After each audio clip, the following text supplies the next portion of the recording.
Урматтуу мекендештер, биз 2018 жылды аяктап келатабыз. 2018 жылы биздин аябагандай чоң бир ийгилигибиз, жана ошону менен бирге кемчилигибиз дагы болду. 2018 жылы ийгилигибиз дегенибиз, биз мурда болуп көрбөгөндөй Кыргызстанда эркиндикке жетиштик. Кыргызстанда сөз эркиндиги пайда болду. Кыргызстанда саясий эркиндик пайда болду. Бийлик тарабынан, мамлекеттик кызматчылар тарабынан коомго, массалык маалымат каражаттарына, саясатчыларга басым бир топ азайды.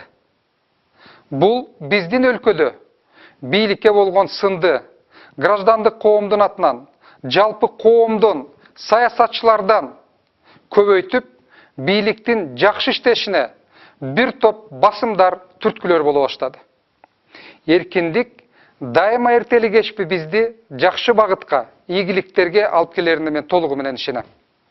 Бирок ошону менен бирге экономикада бир топ кыйынчылыктар болду. Акыркы айлардын жыйынтыгы боюнча Кыргызстанга түз инвестициялардын келиши 450 миллион долларга кыскарды. Кыргызстандан чыгып кетип аткан акчанын саны 250 миллион долларга жетти. Экономикалык өсүү токтоду. Булардын бардыгын жыйынтыктап айта турган болсок, бул пенсиялардын, айлык акылардын, коомго социалдык жардамдардын келечекте өсүшүнө же болбосо стабилдүү берилишине сөзсүз түрдө өзүнүн кедергисин тийгизет дегенди түшүндүрөт. Мен саясатчы катарында 2019 жылы коомубуз эмне үчүн күрөшүш керек дегенде биринчи кезекте бардыгыбыз адилеттүүлүк үчүн күрөшүбүз керек деп айтаар элем. Менин көз карашымча 2019 жылы адилеттүүлүктү эки багытка бөлүп күрөшүүнү чакырар элем.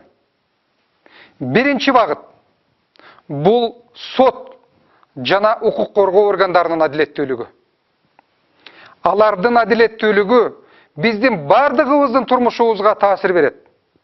Пенсияга, айлык акыга, чет элден келген ишкерлердин жумуш орундарын түзүүгө, мамлекеттеги бардык мамлекеттик кызматты сапаттуу кылууга. Бул биз үчүн аябагандай маанилүү. Экинчи багыт коомдун ичиндеги адилеттүүлүк үчүн күрөшүбүз керек. Ал биринчи кезекте билим берүү тармагындагы адилеттүүлүк. Билим берүү тармагында байлар менен кедейлердин, шаардагы адамдар менен айыл жериндеги адамдардын билим берүүгө болгон мүмкүнчүлүгү, сапаттуу билим алууга мүмкүнчүлүгү бардыгында бирдей болгонго аракет кылалы.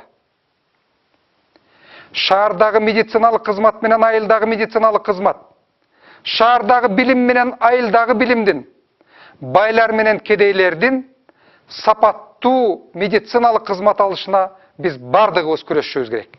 Эркиндик ар бир коом, ар бир мамлекет үчүн өнүгүүнүн негизи болуп эсептелет. Бирок эркиндик гана өзү өнүгүүгө жетишсиз. Эгерде коом келечек курабыз, өзгөрүүлөргө барабыз деп турган болсок, эркиндик бизге өзүнчө гана жардамчы боло албайт.